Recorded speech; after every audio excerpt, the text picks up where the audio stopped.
నమస్తే. Welcome to Aadan. నమస్తే రాజేష్ గారు. రాజేష్ గారు, ఈరోజు చంద్రబాబు నాయుడు ముఖ్యమంత్రిగా బాధ్యతలు స్వీకరించిన తర్వాత మొదటి అఫీషియల్ పర్యటన పోలవరం. సో తన ప్రాధాన్యత ఏంటని చెప్పేసి మొదటి పర్యటనతోనే నిరూపించినటువంటి పరిస్థితి. ఇక్కడికి వెళ్ళిన తర్వాత చూసిన తర్వాత చాలా సమస్యలు అయితే ఉన్నాయి. అంతకుముందు నిర్మాణాలు ఏ స్టేజ్లో ఉన్నాయి, అక్కడ అంతకుముందు కుంగిపోయినవి ఏంటి పరిస్థితి, వాట్ ఈజ్ వాట్ అనేది కొంత ఎస్టిమేషన్ వేయాల్సినటువంటి పరిస్థితి కనిపిస్తుంది. సో మళ్ళీ పోలవరం వేగం పుంజుకునే అవకాశం మనకు కనిపిస్తోందా? ఇప్పుడు ఈ పర్యటన ద్వారా ఏ విషయాల్లో క్లారిటీ రావచ్చు అంటారు? చంద్రబాబు నాయుడు గారు మీరు చెప్పినట్టుగానే ఆంధ్రప్రదేశ్ రాష్ట్రానికి 4వసారి ముఖ్యమంత్రిగా పదవి బాధ్యతలు చేపట్టిన తర్వాత వారు చేస్తున్న మొట్టమొదటి పర్యటన పోలవరం ప్రాజెక్టు సందర్శన. వాస్తవంగా 2014-19 మధ్య వారు పదవి బాధ్యతలు నిర్వహించిన సందర్భంగా వారు ప్రాధాన్యత క్రమంలో ఏపీ అంటే అమరావతి, పోలవరం అని చెప్పని ఈ రెండు ప్రాజెక్టులకి, అమరావతి రాజధాని నిర్మాణానికి, పోలవరం ప్రాజెక్టు నిర్మాణానికి చాలా ప్రాధాన్యత ఇవ్వడం జరిగింది.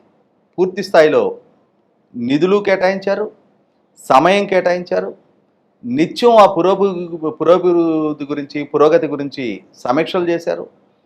ప్రతి సోమవారం రోజు, సోమవారం అంటే పోలవారంగా మార్చుకొని ప్రతి వారం పోలవరం ప్రాజెక్టు పురోగతి గురించి సమీక్షిస్తా, అధికారులకు సూచనలు చేస్తా, ప్రభుత్వ పరంగా ఒక రకంగా ప్రాజెక్టు నిర్మాణాన్ని పరుగులెత్తించారు. అంతగా పరుగులెత్తించాల్సిన అవసరం ఏంటి? అసలు ఏంటి పోలవరం ప్రాజెక్ట్ ఇంపార్టెన్స్? ఇవాళ ఆంధ్రప్రదేశ్ రాష్ట్రం గోదావరి, కృష్ణ, పెన్నా ఈ 3 నదుల మీద ఆధారపడి ఉన్న ప్రధాన వ్యవసాయక రాష్ట్రం. పెన్నా నది కన్నా కూడా కృష్ణా నది మీద, గోదావరి నది మీద ప్రధానంగా ఆధారపడి ఉన్న ప్రాంతం. అయితే కృష్ణానదికి మహారాష్ట్ర, కర్ణాటకల్లో ప్రాజెక్టుల నిర్మాణం పూర్తి స్థాయిలో వాళ్ళు చేపట్టిన తర్వాత దానికి తోడు కృష్ణా పరివాహక ప్రాంతంలో ఒక్కొక్క సందర్భంలో వర్షాభావ పరిస్థితులు తలెత్తుతున్న నేపథ్యంలో కృష్ణానదిలో ఆశించిన స్థాయిలో వరద దక్కటం లేదనేది వాస్తవం. అంటే ఎగువ రాష్ట్రాల నుంచి ఆంధ్రప్రదేశ్కి వచ్చిన తర్వాత కూడా తెలంగాణ, ఆంధ్రప్రదేశ్గా విడివడిన తర్వాత ఆంధ్రప్రదేశ్ రైతాంగానికి కృష్ణానదీ జలాల లభ్యత తగ్గిపోయిందనేది వాస్తవం. మరి కృష్ణానది పరివాహక ప్రాంతంలో ఉన్న కృష్ణా, గుంటూరు, ప్రకాశం, రాయలసీమ జిల్లాలు, 4 జిల్లాలు, ఈ జిల్లాలకి సంబంధించి నీటి గ్యారంటీ ఏ విధంగా, నీటి లభ్యతను ఏ విధంగా సమకూర్చుకోవాలి అంటే దానికి ఉన్న ఏకైక మార్గం గోదావరిలో ఉంటున్న మిగులు జలాలు. ఎందుకంటే గోదావరిలో ఇప్పటివరకు పోలవరం ప్రాజెక్టు ఇప్పటికి ఇంకా నిర్మాణ దశలోనే ఉంది. ప్రతి సంవత్సరం దాదాపుగా 3000 టీఎంసీలు సముద్రం పాలవుతున్నాయి. అవును. అందులో నుంచి పోలవరం ప్రాజెక్టు నిర్మాణం చేపట్టి దాని ద్వారా ఒక 500-600 టీఎంసీలనైనా కృష్ణా పరివాహక ప్రాంతానికి లిఫ్ట్ చేసుకోవడం ద్వారానో అంటే ఇప్పుడు మనకి పోలవరం ప్రాజెక్టు ద్వారా పోలవరం రైట్ బ్యాంక్ కెనాల్ ద్వారా గ్రావిటీ ద్వారానే వస్తాయి. అవును.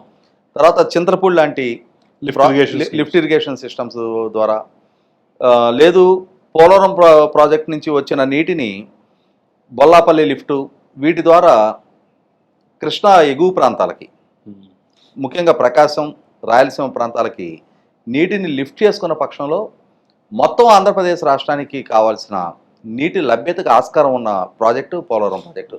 అంటే ఆ లభ్యతని సమకూర్చగలిగే ప్రాజెక్టు పోలవరం ప్రాజెక్టు. అలాగే పోలవరం లెఫ్ట్ బ్యాంక్ కెనాల్ ద్వారా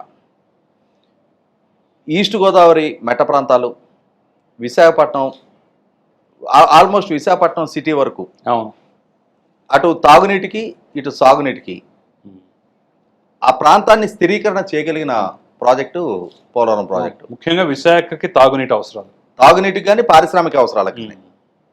ఇటువంటి నేపథ్యంలో వీలైనంత త్వరగా పోలవరం ప్రాజెక్టు రాష్ట్ర విభజన నేపథ్యంలో కేంద్ర ప్రభుత్వం జాతీయ ప్రాజెక్టుగా ప్రకటించి పూర్తి స్థాయి ఖర్చు కేంద్ర ప్రభుత్వం భరించుతున్న నేపథ్యంలో అది రాష్ట్రానికి ఒక వరప్రసాదిని. అంటే రాష్ట్రానికి ఫైనాన్షియల్ బర్డెన్ కాదు, సేమ్ టైము రాష్ట్రానికి మ్యాక్సిమం వాటర్ గ్యారంటీ ఇవ్వగలిగిన ప్రాజెక్టు. అవును. కాబట్టి వీలైనంత త్వరగా దాన్ని పూర్తి చేసి దాని ఫలాలని రాష్ట్రానికి అందించాలనే ఉద్దేశంతో చంద్రబాబు నాయుడు గారు చాలా ఇతోధికంగా కృషి చేశారనేది వాస్తవం. ఆ కృషి చేసిన నేపథ్యంలోనే ఒక రకంగా ప్రాజెక్టు అంటే head works right bank canal ప్రాజెక్టుని రైట్ బ్యాంక్ కెనాల్ని త్వరితగతిన పూర్తి చేసి పట్టిసీమ దగ్గర మోటార్స్ పెట్టి లిఫ్ట్ చేసి ఆల్రెడీ కృష్ణానదికి దాదాపుగా 80 నుంచి 100 టీఎంసీలు షిఫ్ట్ చేయటం మొదలుపెట్టారు, లిఫ్ట్ చేయటం మొదలుపెట్టారు.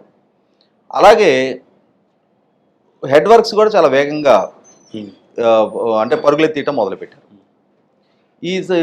అంటే ఈ పనులు ఈ ఒరవడి ఈ వేగం ఈ విధంగా పుంజుకుంటూ ఉన్న సందర్భంలోనే 2019 ఎన్నికలు అంటే ఒక్కసారిగా రాష్ట్రాన్ని ఒక కుదిపిని ఆ ఎన్నికల్లో చంద్రబాబు నాయుడు గారు ఓడిపోవటం, జగన్మోహన్ రెడ్డి గారు అధికార బాధ్యతలు చేపట్టడం.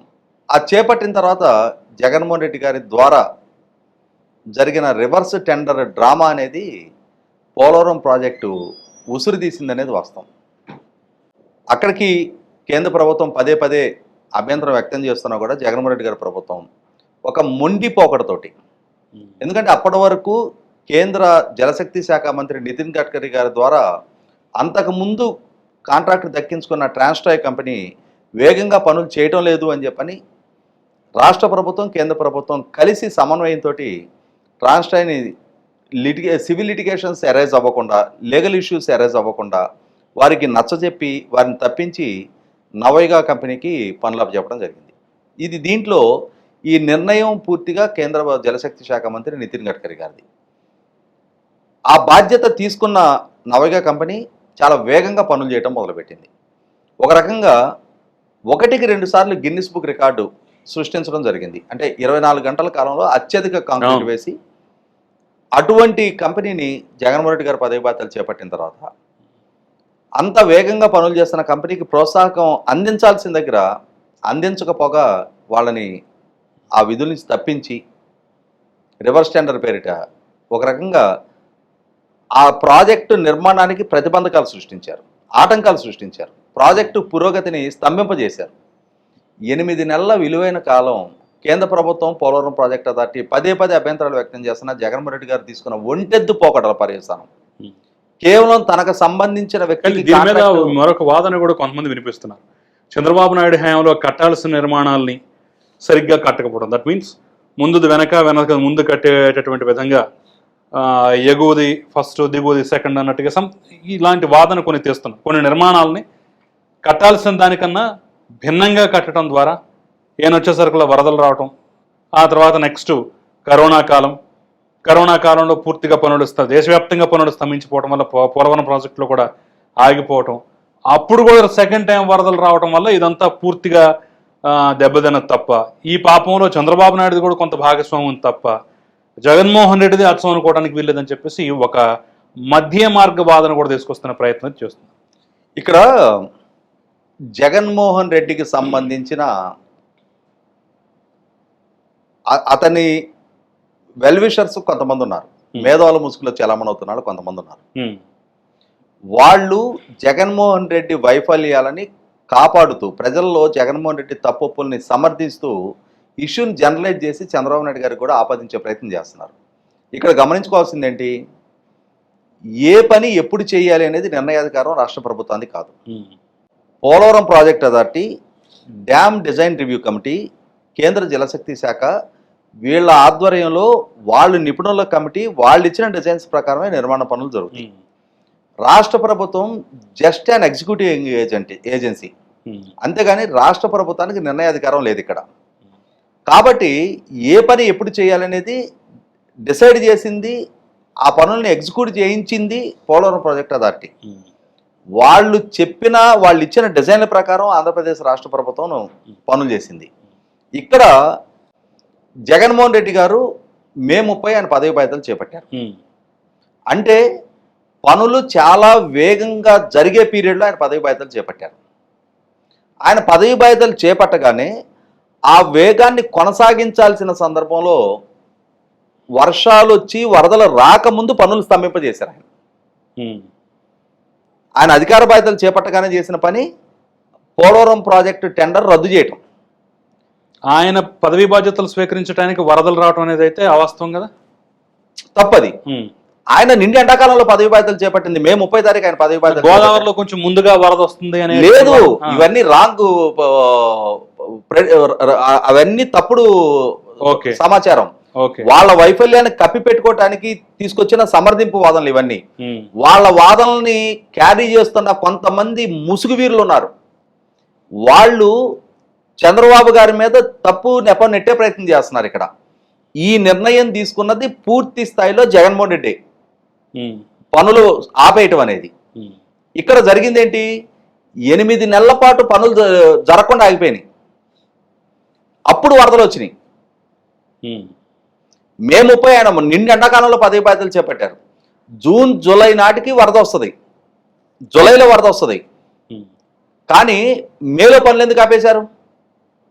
అసలు మేలో వేగంగా జరుగుతున్న పనులు ఆపిన కారణం ఏంటి? ఆయన ఇక్కడ కాపర్ డ్యామ్ గ్యాప్స్ ఉన్నాయి. ఆ కాపర్ డ్యామ్ గ్యాప్స్ పూడ్చాల్సిన బాధ్యత ఆ కాంట్రాక్టింగ్ ఏజెన్సీది. వాళ్ళ పనులు ఆపేసిన పర్యవసానం వాళ్ళు పనులు పక్క తప్పుకున్నారు. మళ్ళీ కొత్త కాంట్రాక్టర్ అపాయింట్ అయ్యే లోపు వరద వచ్చింది. 8 నెలల విలువైన కాలాన్ని ఈయన పోగొట్టాడు జగన్మోహన్ రెడ్డి గారు. పనులు స్తంభింపజేసిన పర్యవసానం ఎందుకు చేసినట్టు? అది కారణం ఏంటి? ఆ ముందున్న కాంట్రాక్టు సంస్థ జగన్మోహన్ రెడ్డి గారికి నచ్చలేదు. ఇప్పుడు ఇచ్చిన కాంట్రాక్టు సంస్థ ఒక్కళ్ళే టెండర్ వేశారు. ఇక్కడ చిన్న లాజిక్ మనం మాట్లాడదాం. ఇప్పుడు డ్యామ్ డిజైన్ కానివ్వండి, అనుమతులు కానివ్వండి, దానికి పెట్టే పెట్టుబడి కానివ్వండి, సమస్తం కేంద్రం ఆధీనంలో ఉంటుంది. ఏది ఎప్పుడు ఎలా నిర్మాణం చేయాలనేది కూడా వాళ్ళు జస్ట్ ఎగ్జిక్యూటివ్. మరి అలాంటప్పుడు కాంట్రాక్టు సంస్థను మారుస్తున్నప్పుడు ఇంత ముఖ్యమైనటువంటి అంశంలో కేంద్రం ఎందుకు జోక్యం చేసుకోలేదు? మొత్తం మాది జాతీయ ప్రాజెక్టు, మేం కడుతున్నాం, మేం పెడుతున్నాం. అలాంటప్పుడు నువ్వెలా కాంట్రాక్టు సంస్థను మారుస్తావని చెప్పేసి ఎందుకు అడ్డుపడలేదు? కేంద్ర ప్రభుత్వ వైఫల్యం అక్కడ. కేంద్ర ప్రభుత్వం కూడా వాళ్ళు జగన్మోహన్ రెడ్డి గారి నిర్ణయాన్ని వీటో చేసే అధికారం వాళ్ళకు ఉన్నా కూడా ఆ నిమిషాన వాళ్ళు కూడా నిమిత్త మాత్రలాగా ఉండిపోయారు. అది ఆంధ్రప్రదేశ్ రాష్ట్రానికి జరిగిన నష్టం. కేంద్ర ప్రభుత్వాన్ని సమర్థించాల్సిన అవసరం లేదు. ఇక్కడ జగన్మోహన్ రెడ్డి గారు వాళ్ళ సూచన పెడచమని పెడతా ఉన్నాడు. ప్రాజెక్టు భవిష్యత్తు అగమగోచరంగా మారే పరిస్థితులు తలెత్తుతా ఉన్నాయి. కేంద్ర ప్రభుత్వం by hook are cook Jaganmohan Reddy గారిని కట్టడి చేయాలి. ఏ అంశంలో కట్టడి చేశారు? రాజధాని పనులు స్తంభింపజేస్తే కట్టడి చేశారా? ఆయన పరిధి దాటి అప్పులు చేస్తుంటే కట్టడి చేశారా? ప్రజల భావప్రకటన వచ్చిన హరిస్తుంటే కట్టడి చేశారా? ఏ అంశంలో కూడా కట్టడి చేయలేదు. కాబట్టి అతనికి మరింత కాళ్ళు వచ్చినాయి. ఆ వచ్చిన పర్యవసానం విలువైన కాలం నష్టపోయేటప్పటికి వరదలో డయాఫ్రమ్ వాల్ చిక్కుకుపోయింది. కాపర్ డ్యామ్ సంబంధించిన గ్యాప్స్ ఫిల్ చేయాల్సిన టైంలో పనులు ఆపేసిన పర్యవసానం. ఆ పనులు ఆపేయకుండా ఉన్నట్టు ఆ గ్యాప్స్ ఫిల్ చేసి ఉండేవాళ్ళు. ఎవరు ఆపమన్నారు ఆయన్ని? ఎందుకు ఆపించారు? ఏ లక్ష్యంతో ఆపించారు? ఖచ్చితంగా ఆయన మూర్ఖపు నిర్ణయ పర్యవసానం పోలవరం ప్రాజెక్టు ఫలాలు 2020 నాటికో 2021 నాటికో రాష్ట్రానికి అందాల్సిన దగ్గర ఈ రోజుకి కూడా అగమగోచరంగా మారిపోయింది. ఇటువంటి పరిస్థితిలో ఒక విలువైన కాలం 5 సంవత్సరాల కాలం ఆయనకు దక్కితే పూర్తి చెయ్యకపోగా ఆయన తీసుకున్న తప్పుడు నిర్ణయాల పర్యవసానం ఇవాళ ప్రాజెక్టు భద్రతకి ముప్పు తలెత్తే పరిస్థితి దాపురించింది. ఇప్పుడు డయాఫ్రామ్ వాల్ దెబ్బతింది, దాన్ని మళ్ళీ రెక్టిఫై చేయాలి. కాపర్ డ్యాము 5 సంవత్సరాల కాలం గడిచేటప్పటికి సీపేజ్ వస్తుంది, వాటిని రెక్టిఫై చేయాలి.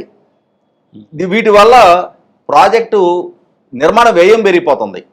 నిర్మాణ వ్యయం పెరగటం కాదు, జెస్టేషన్ పీరియడ్ అంటారు. అంటే ఒక ప్రాజెక్టు సంకల్పిస్తే దాని నుంచి వచ్చే ఫలాలు ఎప్పటికి అందుతాయి అనేది. ఆ జెస్టేషన్ పీరియడ్ ఇండెఫినెట్గా డ్రాగ్ అవుతా వెళ్తుంది. 2025కు ఆ ఫలాలు అందుతాయా, 2026కు ఆ ఫలాలు అందుతాయి కూడా తెలియని పరిస్థితి అయిపోయింది. వీటికి అన్నిటికీ 100% బాధ్యుడు, ఏకైక బాధ్యుడు జగన్మోహన్ రెడ్డి గారు.